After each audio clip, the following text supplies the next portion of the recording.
Derrière son succès, il y a une histoire beaucoup plus silencieuse. Une histoire qui ne se voit pas sur scène, mais qui commence avec son père. Joe Jackson n'était pas un manager classique. Il était très strict, répétitions interminables, pression constante. Michael racontera plus tard qu'il avait peur de lui, qu'il était souvent puni physiquement et qu'il vivait dans l'angoisse de mal faire. Too much. Would he only use a belt?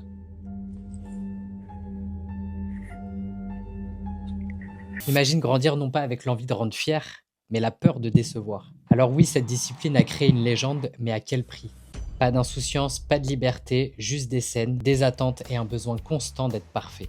Michael parle de solitude, de manque d'amour, et même adulte, ses émotions restent, parce qu'on ne peut pas rattraper une enfance perdue. La relation avec son père était pas simple, d'ailleurs elle ne l'a jamais été.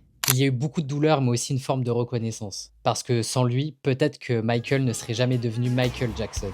Et c'est là le paradoxe, l'homme qui l'a poussé au sommet est aussi celui qui lui a causé ses cicatrices. MJ n'était pas juste une star, c'est un enfant qui a grandi trop vite et qui a passé sa vie à essayer de retrouver ce qu'il avait perdu. Des années plus tard, il crée donc Neverland Ranch.